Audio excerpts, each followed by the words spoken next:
Vamos começar? Qual a diferença entre cargo comissionado e cargo efetivo? Infelizmente, a gente vai ter que fazer um vídeo sobre isso depois das últimas declarações que a gente viu nas últimas semanas, da desembargadora do TJ Maranhão elogiando os comissionados em detrimento dos concursados, né? Para ser bem justo ao que a desembargadora falou, ela criticou que os servidores efetivos vão embora no horário, né? Que eles não ficam além do expediente. Na semana passada, a gente teve uma declaração da Defensora Pública Geral do Mato Grosso, falando que o concurso é um real problema. Então eu decidi fazer esse vídeo aqui, não para criticar a defensora ou a desembargadora, não é o intuito aqui do canal, cada um sabe de si, mas eu quero aqui que a gente enfrente de maneira técnica e entenda a diferença entre cargo comissionado e cargo efetivo, e também quero tranquilizar você, concurseiro que está em busca do seu cargo público. Depois de uma introdução desse tamanho, assunto até um pouco chato, um pouco incômodo, eu não vou nem pedir o seu like, nem que você se inscreva ainda. Vê o vídeo até o final. Se você concordar com o que eu estou falando, gostar do vídeo aqui, se eu realmente te ajudar, aí sim você deixa seu like, se inscreve e até, se quiser, compartilha com alguém que também está querendo estudar. Então vamos lá. Para além das pessoas que falaram essas declarações, a gente tem que entender qual que é a diferença, para o que serve um cargo comissionado e um cargo efetivo. E aqui não tem como a gente fugir. Vamos dar uma breve passada no que diz a Constituição Federal, e aí a gente tem que ir lá no artigo 37, primeiro no inciso 2 da Constituição Federal, que diz que a investidura em cargo ou emprego público, aqui a gente já vai ficar com o caso do cargo público, depende de aprovação prévia em concurso público de provas ou de provas e títulos. O próprio dispositivo lá no final já fala, ressalvadas as nomeações para cargo em comissão, declarada em lei de livre nomeação e exoneração. O cargo efetivo, a sua nomeação e posse, né, num cargo efetivo, ele pressupõe a aprovação em concurso público. A gente tem que pensar no cargo efetivo naquilo que vai continuar existindo, numa relação de continuidade, até com relação à continuidade do serviço público. Só que antes da gente aprofundar nisso, eu quero chegar com vocês no inciso 5, também do artigo 37 da Constituição, e aí ele já começa a delimitar os cargos de confiança, até detalhando essa exceção que está no final do inciso 2. Ele diz que as funções de confiança exercidas exclusivamente por servidores ocupantes de cargo efetivo, então se for uma função de confiança, ela só pode ser atribuída a alguém que já tem um cargo efetivo dentro da administração, e os cargos em comissão a serem preenchidos por servidores de carreira. Nos casos, condições e percentuais mínimos previstos em lei, não pode ter cargo em comissão preenchido por pessoa que não é servidor de carreira? Pode. E é até desse caso aqui que é mais comum a gente falar, que dá às vezes um probleminha aqui, dá essas confusões, mas o que a Constituição exige é que apenas os percentuais mínimos de ocupação desses cargos em comissão sejam ocupados em percentuais mínimos por servidores de carreira. Destinam-se, isso aqui para mim é o mais importante e que as pessoas se esquecem sobre o cargo em comissão. Destinam-se a apenas atribuições de direção, chefia e assessoramento. Aqui está falando o cargo comissionado. Se a gente fosse de uma maneira prática, se a gente fosse fazer uma tabelinha, um resumo ali do seu capítulo de direito administrativo, que isso aqui são noções básicas sobre a matéria de agentes públicos, a gente poderia listar assim, ó, muito brevemente: o cargo efetivo exige concurso público, o comissionado não. O efetivo tem estabilidade após 3 anos e o comissionado pode ser exonerado a qualquer momento. O efetivo ingressa depois de passar por esse processo seletivo que é o concurso público, pode ser de provas e títulos ou só de provas, não tem problema algum. E o comissionado já deriva mais de uma relação de confiança, então pode até acontecer de às vezes algum lugar eles colocarem um processo seletivo para selecionar um comissionado. Eu realmente não conheço, mas ele é mais regido por uma relação de confiança e a Constituição delimita ali que o comissionado tem que exercer as funções de direção, chefia e assessoramento. Como eu disse a vocês, isso aqui é muito fácil de você pegar em qualquer material, por mais raso que seja, sobre agentes públicos.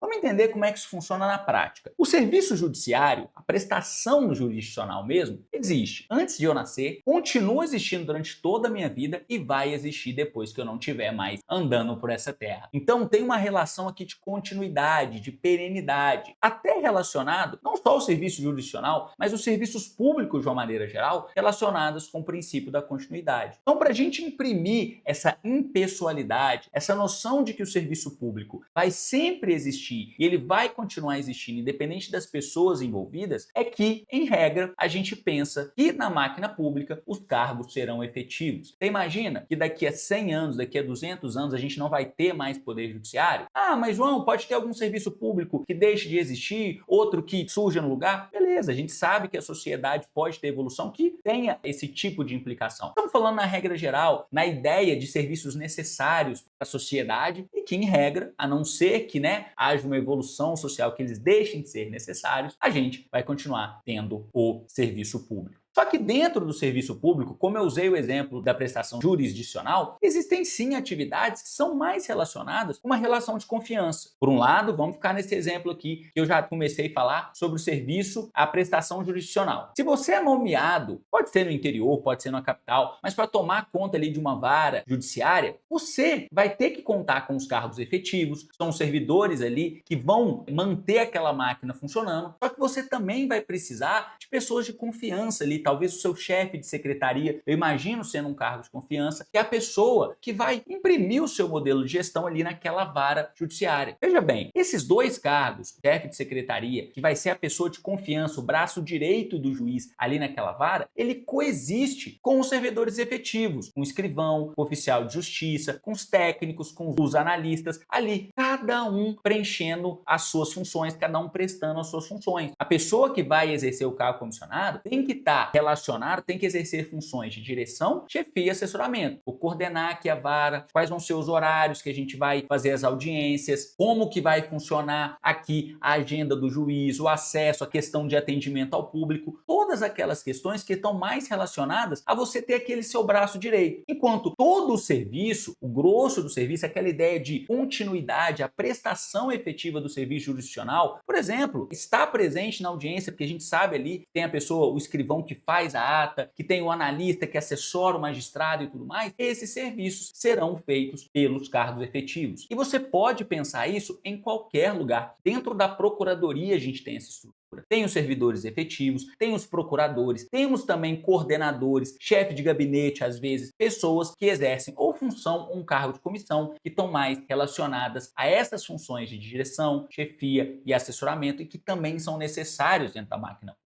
O problema que eu vejo aqui é quando as pessoas começam a confundir. Ora, eu não quero fazer concurso porque eu não quero colocar aqui servidores que serão selecionados por uma prova impessoal, quero botar os meus compinchos, os meus parça, as pessoas que eu confio mais, para que elas tomem conta aqui desse órgão e aí a gente leve e toque o serviço público do jeito que a gente quer. Não é para isso. Da mesma forma que o servidor, a não ser que ele esteja ocupando um cargo de direção, chefia, assessoramento que a gente viu, servidor de carreira pode sim ocupar esses cargos e também não tem que ficar se preocupando com as funções de direção, chefia e assessoramento. Esses cargos, repito, coexistem dentro da administração pública. O problema é quando, e aí eu tenho que ser sincero com vocês, que eu tenho que admitir que isso acontece na prática. É quando aquela pessoa que tem o poder de nomear um comissionado vê a seguinte situação precária. Bom, eu posso nomear esse servidor comissionado, mas eu também posso exonerá-lo a hora que eu quiser. Então ele está na minha mão. Eu vou socar serviço nesse coitado, porque se ele não cumprir, eu mando ele embora e boto num lugar que aceita trabalhar muito mais, às vezes assumir até as minhas atribuições aqui, não é correto, mas eu sei que isso acontece. Então a ideia aqui, o problema que começa a acontecer é quando as pessoas começam a subverter essa lógica. Eu falei aqui várias vezes,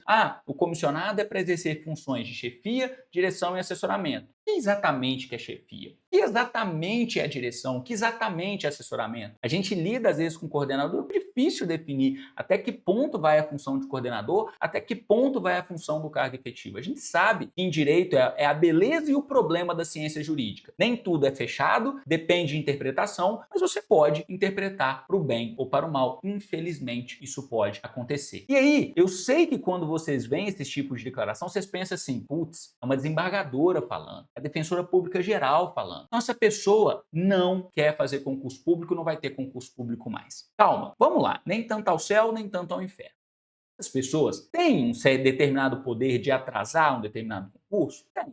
Na AGU, por exemplo, a realização de um novo concurso passa pelo Conselho Superior, passa pelo Advogado-Geral da União, passa pelo MGI, que é o Ministério da Gestão de Inovação e dos Serviços Públicos, passa até pela SOF, que é a Secretaria de Orçamento e Finanças. Cada um tem um pouquinho de análise aqui. Se a gente tivesse, olha só, pelo amor de Deus, estou falando muito na possibilidade aqui, como se a gente estivesse dentro de uma sala de aula, a gente está conjecturando aqui, vendo possibilidades para a gente aprender junto, tá? Tem nada a ver com o Advogado-Geral da União atual. Mas digamos, né, estamos dentro de uma sala de aula, vamos imaginar, vamos supor, que o Advogado-Geral da União que está hoje lá é uma pessoa que não quer fazer concurso público, que ele acha que os cargos de procurador têm que ser substituídos por comissionados. É uma pessoa que não sabe para que serve um cargo comissionado e quer fazer essa confusão aí que a gente não é a favor, né, que a gente falou aqui no vídeo inteiro. Ele pode simplesmente, quando chegar um pedido do Conselho Superior para realizar o concurso, ele senta em cima do pedido, não aprova, nega, não passa para frente, ou então até fala que aprova, mas não dá o andamento devido, age nos bastidores para não acontecer esse concurso. Pode. Só que pensa comigo, e isso acaba atrasando um pouco a realização de concurso? Pode. Só que essas pessoas que começam a ter essa visão equivocada do que para que serve um cargo comissionado e o que serve um cargo efetivo, elas não surgiram a partir de hoje. Talvez esteja sendo mais comum a gente ver essas declarações porque a gente tem uma facilidade de difusão das informações. Pessoas com esse pensamento, elas já existem na sociedade há muito tempo. Então, o que a gente vê hoje, as vagas que já surgem, os concursos que já surgem, já são um produto dessas pessoas agindo contra o que determina a própria Constituição, confundindo o que é cargo comissionado e o que é cargo efetivo, mas acaba tendo um concurso do mesmo jeito. Até porque chega num ponto que, por mais mal intencionado que a gente possa ter pessoas dentro da administração pública, e de novo, aqui eu trato as coisas como elas são, e as pessoas mal intencionadas existem na sociedade como um todo, então elas existem também dentro do serviço público. Então, por mais que às vezes possa existir mesmo pessoa, em qualquer órgão que seja, atuando contra a realização de concursos públicos a favor de comissionados, existe um limite. Na própria lei da AGU, lei orgânica da AGU, bota ali que quando um percentual específico de cargos vagos for atingido, tem que abrir novo concurso. Chega num ponto que até a escassez de servidores efetivos meio que empurra. A pessoa vai olhar, por mais que ela seja contra a realização de concurso, ela vai olhar, chegou num ponto que eu preciso fazer concurso, ou esse órgão para. Então, por mais que as autoridades às vezes tenham sim o poder de atuar de acordo com suas preferências pessoais dentro do cenário político, a gente tem que entender que isso sempre aconteceu, isso sempre foi assim, sempre houve essa possibilidade. Então, isso não quer dizer que amanhã não vai ter mais concurso. Eu, inclusive, fiz uma publicação no Instagram sobre esse caso específico da Defensora Pública Geral do Mato Grosso e alguém comentou lá que parece que o edital tá para sair. Então, sim, olha, vamos pensar que talvez, pensar na possibilidade, conjecturando aqui para a gente aprender juntos, talvez ela fosse uma autoridade contra a realização de concurso. Ora, o fato de concurso estar na iminência de ser publicado já demonstra que ninguém consegue imprimir seus próprios pensamentos sozinho, beleza? Então, assim, quis passar essa visão mais prática, além do que aquilo está na Constituição, também acalmar vocês. É chato, é revoltante, deixa a gente bem preocupado, mas isso não quer dizer que de uma hora para outra vão acabar os concursos de maneira nenhuma. E saibam, quando vocês estiverem dentro da administração também, aqui eu falo com concurseiros, pessoas que querem assumir um cargo público em breve, vocês vão conviver lá dentro com comissionados e tá tudo certo, desde que as pessoas envolvidas, né, a pessoa que nomeou, a pessoa que entrou como funcionário, tem essa ideia de que cada um ali, tem o seu próprio lugarzinho, a gente não tem problema nenhum em conviver com essas realidades, que elas têm intuitos, são vocacionadas a resolver situações diferentes e não tem nada mais atécnico que ficar confundindo as duas coisas. Beleza? E agora eu vou ver aqui os comentários que vocês deixaram nos últimos vídeos. Esqueci de fazer isso nos últimos vídeos, mas eu não posso deixar vocês sem resposta. Então aqui, o Overturn123 falou: na sua opinião, tem diferença estudar para sinopse ou PDF de cursinho? Os dois te aprovam, Overturn? Tem uma diferença absurda, vamos lá. Falei num dos vídeos que a sinopse é um material mais resumido. E não é uma crítica ao material. A proposta dele é pegar a lei e torná-la mais palatável para você ler do que ficar lendo a lei direto no Vademecum, que é muito difícil, né? Aí essa explicação específica está lá no vídeo como estudar a lei seca. Então ele tem uma proposta de ser um material mais raso, por mais que ele inclua decisões jurisprudenciais mais importantes, também inclua ali às vezes umas questões passadas de concurso. Então, para as matérias principais do seu concurso, e aqui pensando em procuradoria, constitucional, administrativo, tributário e financeiro, eu não iria de sinopse de jeito nenhum. Eu acho que esses materiais não têm a profundidade adequada, porque ele simplesmente não se propõe a ter essa profundidade adequada. Agora, eu não iria nem para as matérias de segundo escalão com sinopse, por exemplo, civil, ambiental, trabalho, processo do trabalho.